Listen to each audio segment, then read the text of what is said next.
ഇന്ന് നമ്മൾ sari box fold ചെയ്യുന്ന ഒരു മെത്തേഡാണ് നോക്കാൻ പോകുന്നത്. സാരി പ്ലീറ്റ് ചെയ്ത് ഹാങ്ങറിലാക്കുന്ന മെത്തേഡ് നമ്മൾ ഓൾറെഡി കണ്ടു. ഇത് നമുക്കൊരു ബോക്സ് സൈസിലേക്ക് ഒരു 14x18 സൈസിലേക്കൊക്കെ മാക്സിമം വരുന്ന രീതിയിൽ ഉള്ള ഒരു ഫോൾഡ് ആയിട്ട് നമ്മൾ ക്രിയേറ്റ് ചെയ്തെടുക്കുന്നതാണ് സാരി ബോക്സ് ഫോൾഡിംഗ് എന്ന് പറയാം.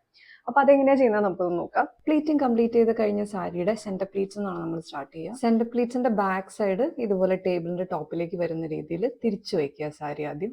ഇവിടെ നിന്ന് ഈ ടക്കിങ് ചെയ്യുന്ന പോർഷനെ മുകളിലേക്ക് എടുക്കുക. ടേബിളിന്റെ മുകളിലേക്ക് ഒരു 10 to 12 ഇഞ്ചസ് വിട്ട് വരുന്ന രീതിയിൽ ഇതുപോലെ മടക്കി ടേബിളിന്റെ ടോപ്പിൽ വെക്കുക. ഇനി പല്ലു വരുന്ന ഭാഗം ഇതുപോലെ ടേബിളിന്റെ ടോപ്പിലേക്ക് എടുക്കുക.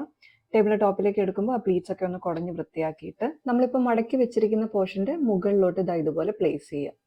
ആ കൊണ്ടുവച്ച പോർഷനിൽ നിന്ന് ഒരു 10 to 12 ഇഞ്ച് നീളത്തിൽ ഇതുപോലെ ഫ്രണ്ടിലേക്ക് വരയ്ക്കുക.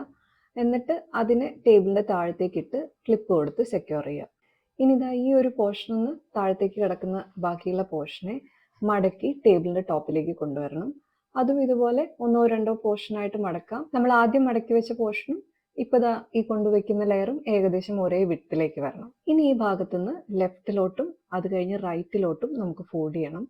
ഫോൾഡ് ചെയ്യുമ്പോൾ ഏകദേശം നമ്മുടെ ഈ പ്ലീറ്റിന് പാരലായിട്ട് വരുന്ന രീതിയിൽ തന്നെ ഫോൾഡ് ചെയ്യുക.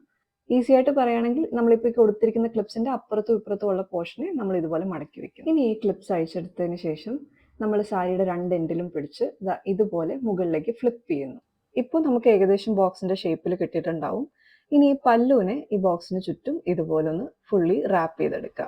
ചുറ്റി വരുമ്പോൾ എൻഡിൽ ഇതുപോലെ എക്സ്ട്രാ ഉണ്ടെങ്കിൽ അകത്തേക്ക് ഇതുപോലെ വയ്ക്കുക. അതിനെ തമ്മിൽ കണക്ട് ചെയ്ത് ഒരു പിൻ കൊടുത്ത് സെക്യൂർ ചെയ്യുക. ഇത്രയും ചെയ്യുകയാണെങ്കിൽ നമുക്ക് ഈസി ആയിട്ട് ബോക്സ് ഫോൾഡ് ചെയ്യാം. അപ്പോൾ ഈ മെത്തേഡ് നിങ്ങളൊന്ന് ട്രൈ ചെയ്ത് നോക്കുക. വർക്ക്ഔട്ട് ആവുന്നുണ്ടെങ്കിൽ കമന്റ്സിൽ ഒന്ന് മെൻഷൻ ചെയ്യാം കേട്ടോ.